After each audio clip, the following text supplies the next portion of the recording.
Dr. Alan Wright stared at the screen, his eyes wide with disbelief. The pattern was unmistakable, regular pulses coming from deep space, too precise to be natural.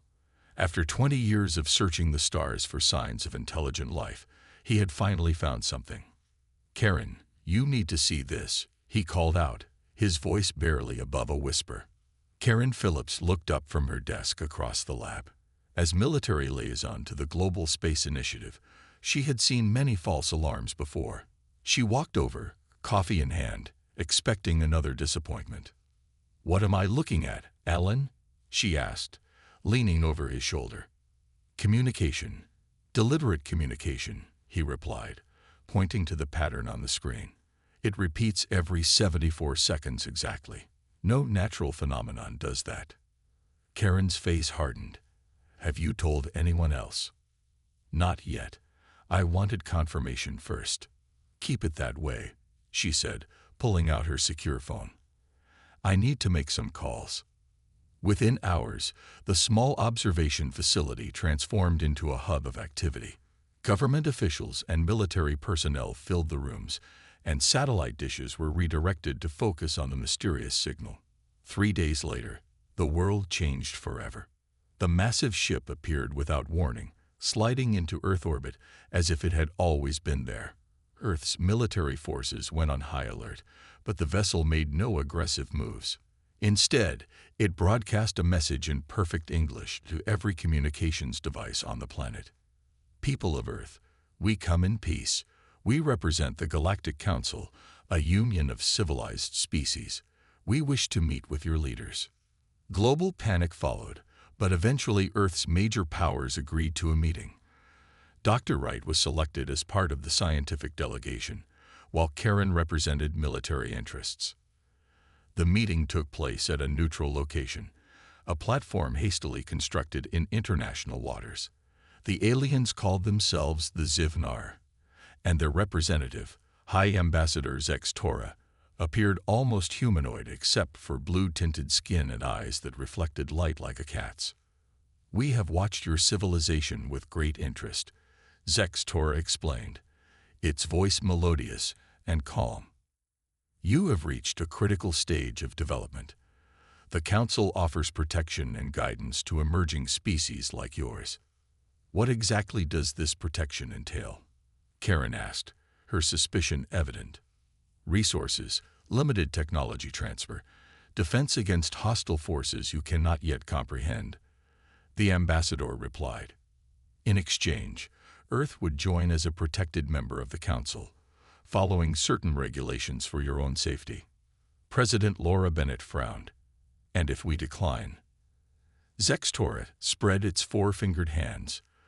"The universe is dangerous, President Bennett. Unaffiliated worlds often fall prey to exploitation. The Council offers security." The negotiations continued for weeks. Dr. Wright spent hours analyzing the technology the aliens were willing to share: medical advances, cleaner energy sources, limited space travel improvements. But something bothered him about the terms. "They're treating us like children," he told Karen one evening as they reviewed the proposed treaty. "And these resource assessments they want to conduct, why do they need such detailed surveys of our planet?" "I don't like it either," Karen admitted. "But what choice do we have? We can't fight them if they decide to take what they want." Eventually, Earth's leaders signed the agreement. The public celebrated as alien representatives established embassies in major cities, bringing gifts of technology and promises of a brighter future. 6 months later, strange things began happening. Remote monitoring stations went offline. Unusual shipping activities were reported near isolated islands. Scientists working on collaborative projects with the Zivnar started disappearing. Dr. Wright noticed something else: discrepancies in the translation protocols.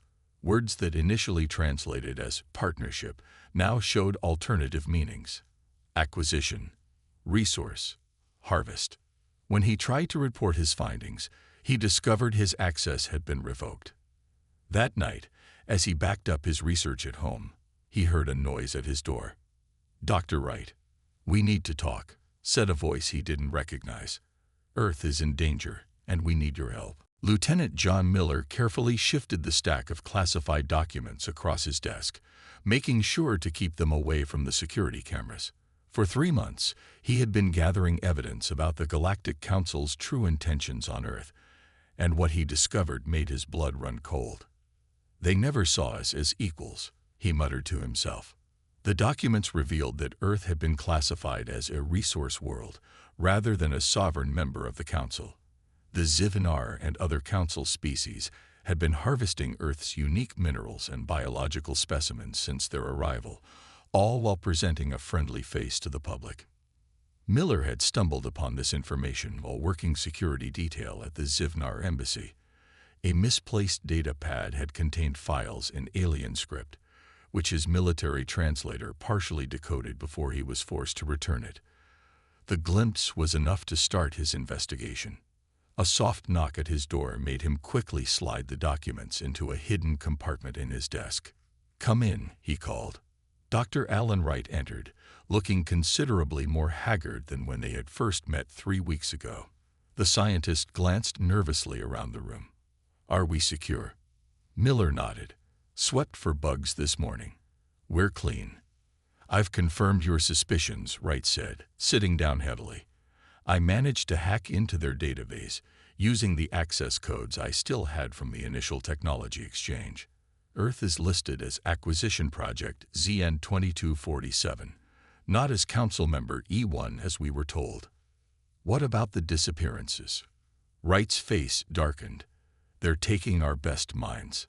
Scientists, engineers, military strategists, and they're extracting resources far beyond what was agreed to in the treaty.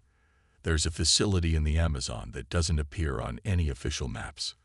We need more people," Miller said. "People we can trust." The resistance group they called Earth First grew slowly over the next few weeks. Karen Phillips joined after satellites under her command detected unusual energy signatures at the North Pole, signatures that matched no known Council technology that had been shared with Earth. The most valuable recruit came in the form of Grace Lopes, a brilliant engineer who had been working directly with alien technology through the exchange program. "They underestimated me," Lopes explained during her first meeting with the group. "They think humans are too primitive to understand their tech.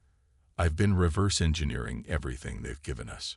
She opened her laptop to show schematics of a propulsion system far more advanced than what the Council had officially shared. "They gave us the educational version, with limitations built in. But I found the back doors. With enough time, I can build devices they don't think we're capable of creating for centuries." Meanwhile, the Council's presence on Earth grew more intrusive. Resource extraction facilities appeared overnight in remote locations. Military bases reported sensor blackouts when alien ships passed overhead. And the disappearances continued. One evening, as the core members of Earth First gathered in their underground meeting room, Lopez unveiled her first successful prototype, a communication jammer that could block the Council's quantum signals. "This is just the beginning," she said, "but it gives us a way to speak without them listening." Miller nodded grimly. "We need to move to the next phase. Reconnaissance. We need proof to take to people who can help us." "I may have found something," Wright said, pulling up satellite images on the main screen. "There's unusual activity in the Andes, energy signatures similar to what Karen detected at the pole, but more concentrated. A major facility?" Phillips asked. "I think so. And it's not on any official map." Miller studied the image. "Then that's our target. We need a small team to infiltrate and gather intelligence." "It will be dangerous," Wright warned. "Everything is dangerous now," Miller replied. "They came as friends and turned out to be predators. It's time we showed them humans aren't easy prey." As they planned their mission, none of them noticed the small drone hovering outside the window, its camera focused on their meeting through the tiny gap in the curtains. Captain Samantha Powell adjusted her night vision goggles as she led her team up the steep Andean slope. The air was thin at this altitude, making each step an effort. Behind her, 4 members of Earth First moved silently, their backpacks containing surveillance equipment and weapons. 200 meters to the facility perimeter, she whispered into her comm unit. Stay low. Powell had joined Earth first after her brother disappeared while working on a joint human-alien scientific project. The official explanation, that he had been selected for an off-world research opportunity, rang hollow when all communication with him suddenly stopped. The team reached a ridge overlooking a valley. Below them, nestled between mountain peaks, stood a massive structure that didn't appear on any official maps. Blue lights pulsed around its perimeter, and strange vehicles moved in and out of large hangar doors. Looks bigger than our intel suggested, said Riley, the team's communications expert. More activity too, Powell replied.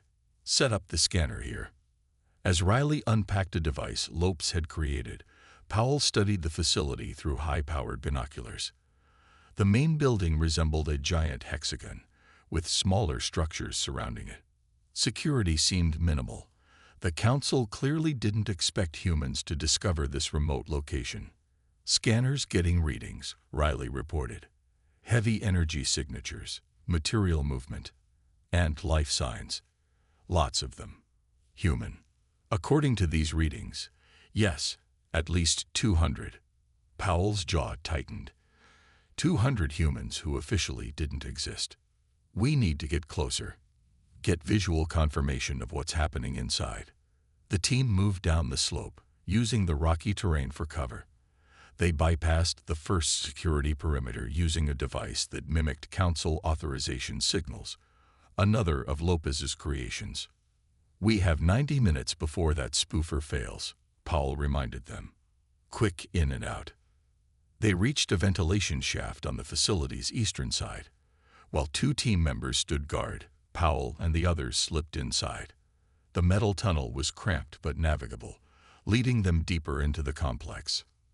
Through a grate, Powell saw her first evidence of the Council's true purpose. In a massive chamber below, dozens of humans were confined in transparent cells. Scientists in alien protective gear moved between them, taking samples and making notes. They're experimenting on them, whispered Garcia, the team medic. His face had gone pale. Further along, they discovered something equally disturbing. A warehouse filled with Earth resources. Crates labeled in alien script contained minerals, plant specimens, and what appeared to be water samples from various regions. They're cataloging everything, Powell realized, stripping the planet systematically. The most shocking discovery came in the central chamber. A holographic map of Earth hovered in the air, with hundreds of red dots marking locations worldwide. Next to it, a timeline showed phases of what was labeled full extraction. They're planning to take everything, Riley said, not just samples. They want it all. Powell took photos of everything with a specialized camera. As they prepared to leave, an alarm suddenly blared throughout the facility. Our spoofer failed early, Riley said, checking his equipment. We need to move now. They rushed back toward the ventilation shaft, but alien security forces blocked their path. In the ensuing firefight, 2 team members fell. Powell, Riley, and Garcia barely escaped, bringing with them 12 humans they'd managed to free from the nearest containment cells. The journey back to their hidden transport was a nightmare of pursuit and near capture. When they finally reached their base 3 days later, only Powell and Riley remained, along with 5 of the rescued captives. Admiral Harold Wilson listened skeptically as Powell presented their evidence. As head of Earth's Joint Military Command, he maintained official relations with the Council. These accusations are extreme, Captain, he said. This could shatter our relationship with advanced civilizations that could help us. Then one of the rescued captives stepped forward, a young woman with haunted eyes. Dad, she said weakly. The color drained from Wilson's face as he recognized his daughter, officially reported as selected for a prestigious alien exchange program 6 months earlier. What did they do to you? He whispered. Wilson looked back at Powell, his expression transformed. Tell me what you need. Commander Daniel Martinez stood on the bridge of the EDS Defiance, Earth's first true warship built with reverse-engineered alien technology. The vessel hummed with power as it remained hidden behind the moon, awaiting orders. "All systems ready," Commander reported his first officer, Lisa Reed. "The fleet is in position." Martinez nodded. 6 months of frantic work had yielded a small but formidable force, 5 warships and 12 smaller attack vessels, all built in secret facilities deep underground or on the far side of the moon. Each incorporated technology that Grace Lopes and her team had extracted from Council devices, enhanced with human ingenuity. "Any update from Earth Command?" Martinez asked. "Admiral Wilson confirms green light," Reed replied. "The Council mining operation in the Arctic is at peak activity. They're not expecting us." Martinez looked around at his crew, men and women who had trained in secret, knowing they might be Earth's only hope against the alien deception. Some had lost family to Council research programs. Others had watched their communities destroyed by resource extraction. All were ready to fight. "Begin Operation First Strike," he ordered. "All ships, prepare for jump." The Defiance trembled as its engines engage. The new jump drive, based on Council technology, but modified by Lopez, allowed for short-distance space jumps, enough to appear without warning above their target. In a flash of blue light, the Earth fleet appeared in the skies above the Arctic. Below them, a massive Council mining operation spread across the ice. Enormous drills penetrated deep into the Earth, extracting rare materials that the aliens had claimed they weren't interested in. "They've detected us," Reed reported. "Council ships are powering weapons." "Deploy countermeasures," Martinez ordered. "Begin attack pattern Alpha." The Earth fleet scattered in precise formation as the first alien energy weapons fired. Council ships rose from the ice, clearly caught off guard by the human attack. The Defiance's shields, another Lopez innovation, absorbed the first volley. "Return fire," Martinez commanded. "Target their power cores." Earth weapons lanced out, striking the alien vessels with unexpected accuracy. 2 Council ships exploded immediately, their crew never imagining that humans could have developed such weaponry. "Council reinforcements inbound," called out the sensor officer. 3 heavy cruisers. Martinez had expected this. "Implement solar flare protocol." Hours earlier, Earth scientists had launched several probes into the sun, creating a controlled solar ejection. As the Council reinforcements arrived, this massive wave of charged particles reached Earth's orbit. The Defiance and its sister ships had been designed to withstand such radiation, but the Council vessels had no such protection. The incoming alien ships suddenly lost power, drifting helplessly as the solar radiation disrupted their systems. "All ships, concentrate fire on the mining facility," Martinez ordered. Earth vessels rained destruction upon the Arctic installation. As it crumbled, data streamed to the Defiance, proof of the Council's true activities being broadcast to secure channels worldwide. "Commander," Reed said, "we're being hailed. It's from the Council's regional headquarters." Martinez nodded. On screen, the alien face that appeared was contorted with what humans had learned to recognize as shock and anger. High Commander Vaxrel of the Council forces looked stunned to see humans commanding advanced warships. "This is impossible," Vaxrel said. "Your species cannot possess this technology. You underestimated us," Martinez replied simply.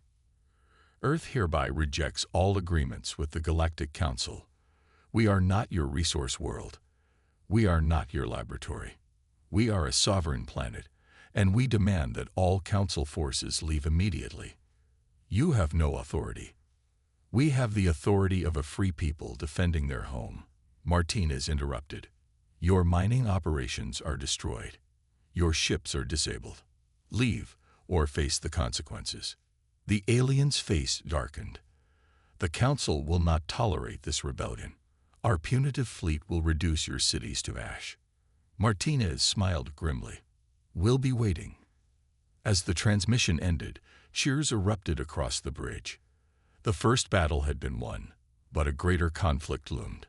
Martinez looked out at the stars, knowing that somewhere out there, a Council armada was already preparing to crush Earth's resistance.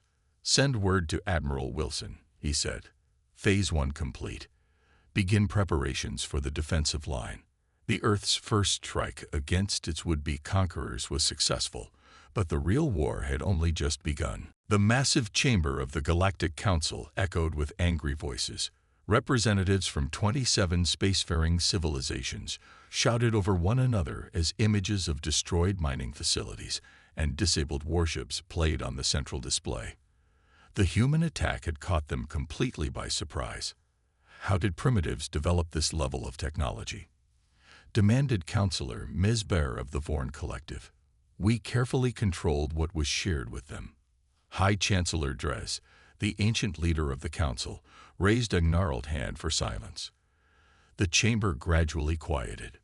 The humans have proven more resourceful than anticipated, Dres said, his voice raspy with age. This is not the first time a resource world has resisted, but it is the first to damage our forces so effectively. We must crush them immediately, said War Minister Cole. Send the 8th Fleet. Reduce their major cities to ash. Make an example of them. Most council members nodded in agreement, but a representative from the Araxian Confederation stood. The Araxians were known for their neutrality in council matters, rarely speaking during sessions.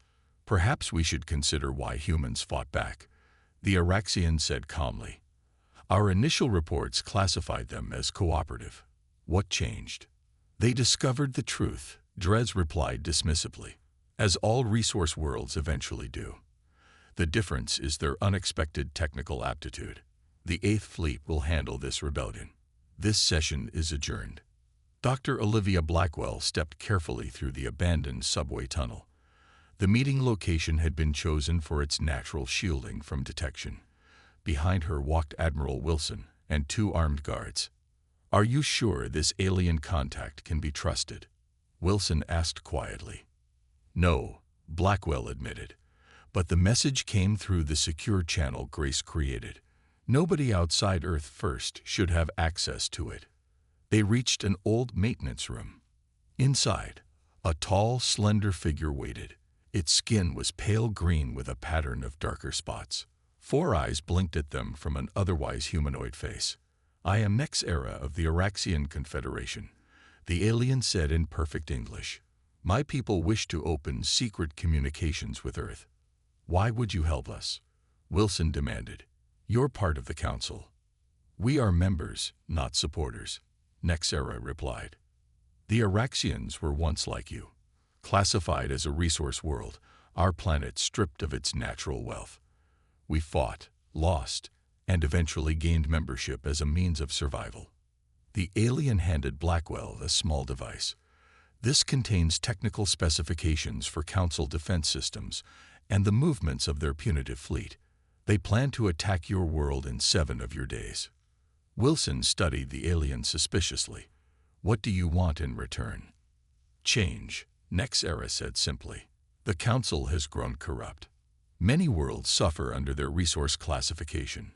If Earth can stand against them successfully, others will follow.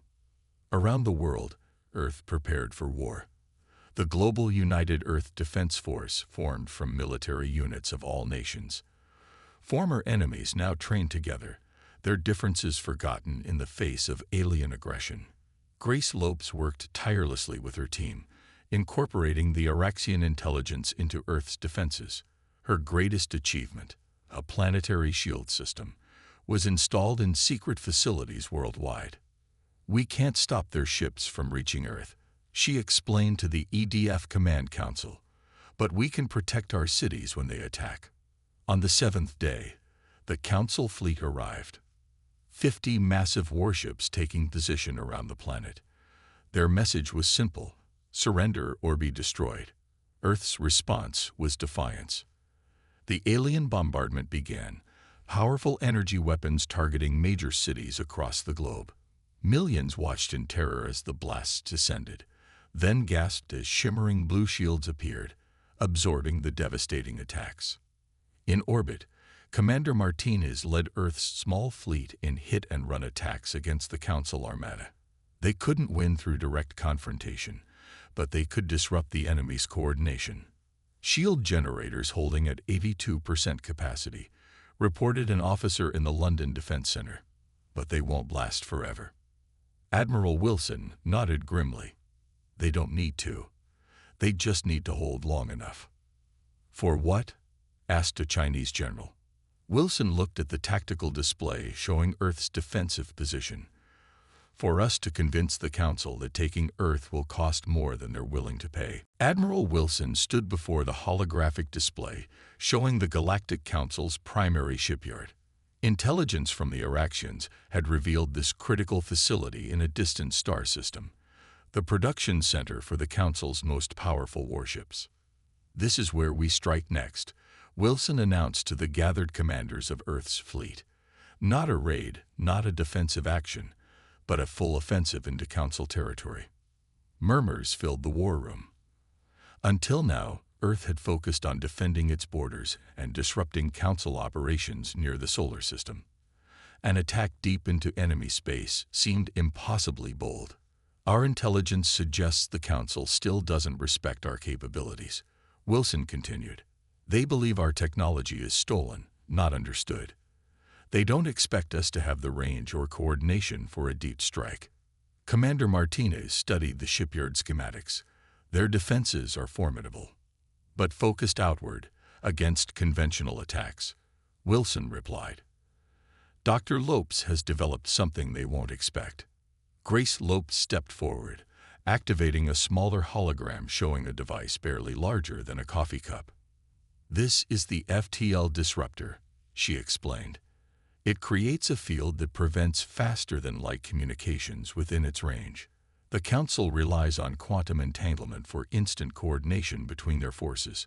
Without it, each ship must act independently. The plan took shape. A fleet of Earth's fastest ships would jump into the shipyard system. While the main force engaged the defenders, special teams would deploy disruptors at strategic points throughout the system. Cut off from coordinating with each other and from calling reinforcements, the Council forces would be vulnerable. We launch in 48 hours, Wilson ordered. This mission could change the course of the war. Major Catherine Chen checked her team's equipment one final time. As leader of the Special Forces unit assigned to deploy the critical FTL disruptors, she felt the weight of responsibility on her shoulders. Nervous, Major?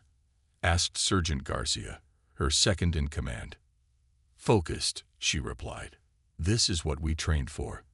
Their transport ship, disguised as a routine supply vessel, approached the enormous Council shipyard. Around them, Earth's main fleet was preparing to jump into the system, but Chen's team needed to be in position first. Remember, she told her squad, we placed the disruptors at these 3 relay stations. They must activate simultaneously or the Council will adapt.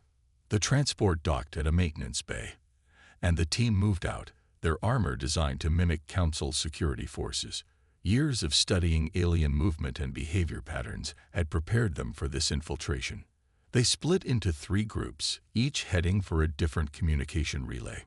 Chen led her unit through service corridors, avoiding patrols when possible, moving with confident purpose when not. At the primary relay station, Chen placed the first disruptor and synchronized it with her team's devices. Across the shipyard, Garcia and Lieutenant Jordan did the same. All teams in position. Garcia's voice came through their secure channel. Awaiting your command. Chen took a deep breath. Activate on my mark. 3, 2, 1. Execute. The disruptors powered up simultaneously. For a moment, nothing seemed to happen. Then alarms began to blare throughout the facility. Disruptors online, Chen reported, returning to extraction point. Outside the shipyard, Earth's fleet suddenly appeared, weapons already firing. The Council defenders, unable to coordinate their response, reacted in confusion. Some ships moved to engage the attackers, others held position protecting key facilities, and some attempted to flee. Commander Martinez, aboard the flagship EDS Defiance, watched the battle unfold with grim satisfaction. "Target their construction bays," he ordered. "Destroy everything they're building." Earth ships, smaller but more maneuverable than the Council vessels, darted between the massive alien warships. Precision strikes crippled shipyard facilities and destroyed half-built Council vessels. As the battle raged, word of the attack spread through conventional channels to other Council worlds. The news was shocking. A primitive species had launched a successful offensive deep into Council territory. On 3 other worlds marked for resource extraction, subject species saw the reports and began their own rebellions.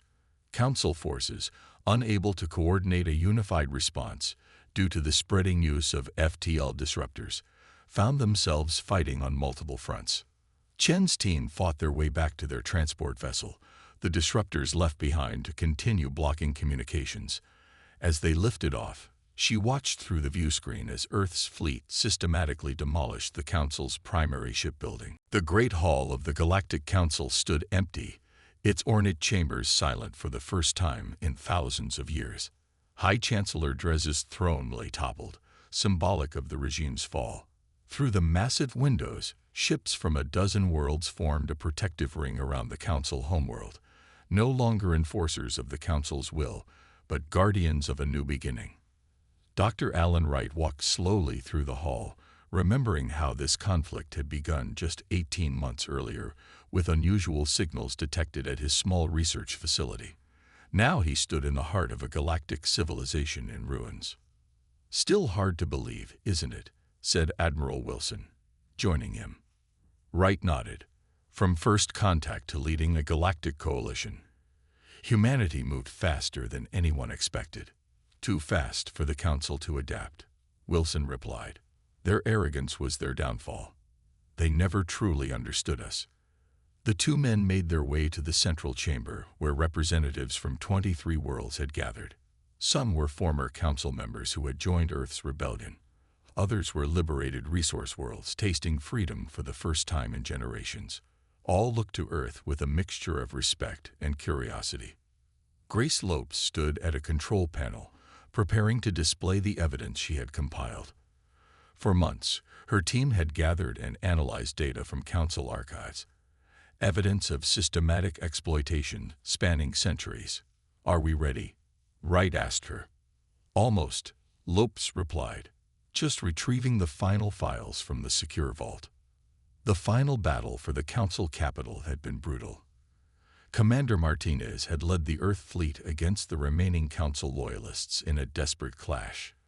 When his flagship, the Defiance, was critically damaged, Martinez had made the ultimate sacrifice, directing his crippled vessel into the Council's planetary defense array, opening the way for the Coalition forces to land. His last words had become a rallying cry for the Coalition. Forward, for a free galaxy. Now, as representatives took their seats in the chamber, Admiral Wilson stepped forward to address them. "We gather today not as conquerors, but as equals," he began. "Earth did not fight this war to replace one galactic power with another. We fought because freedom is the right of all sentient beings." Lopes activated the display, and the full extent of the Council's deception appeared before the Assembly. Records of thousands of worlds stripped of resources, civilizations manipulated, exploited, and sometimes destroyed. The Council's grand mission of galactic unity revealed as a facade for systematic plunder. "This is the legacy we must now overcome," Wilson continued. "Not through force, but through cooperation. Not through deception, but through truth." The Araxian representative, Nex Era, rose to speak. "The Araxian people stand with Earth. We propose a new alliance, not a council that rules, but a federation that serves. Each world sovereign, each species equal." One by one, representatives voiced their support. Former Council races acknowledged their complicity and pledged to make amends. Liberated worlds offered forgiveness in exchange for assistance rebuilding. When the final vote was taken, it was unanimous. The Galactic Alliance was born. As the meeting concluded, newly promoted Admiral Samantha Powell approached Wright and Wilson. The Defiance Aya is ready for launch, she reported. Earth's first official diplomatic vessel. We've selected crew from 17 different Alliance worlds. Who will command her? Wilson asked. I will, Powell replied. Our first mission is to explore beyond former Council space. There are many worlds out there that never knew the Council's touch. We should meet them as friends, not potential subjects. Wright smiled, remembering how far they had come. From a signal in the dark to the stars themselves. I never imagined this outcome when I first detected their transmission. Later, as Earth's representatives prepared to return home, Powell stood on the bridge of the Defiance Eye, watching the stars. Behind her, a crew of multiple species worked together in harmony, a microcosm of the alliance they now represented. Course laid in, Admiral, reported her first officer, an Araxian named Kell. Take us out, Powell ordered. Let's show the galaxy what real cooperation looks like. As the ship accelerated away from the former Council capital, Powell thought about Commander Martinez and all who had sacrificed to reach this moment. Earth had not merely survived first contact, it had transformed the galaxy, replacing exploitation with partnership, fear with hope. Humanity had taken its place among the stars, not as subjects but as leaders, fierce in defense of freedom, yet generous in victory. The galaxy would never be the same again.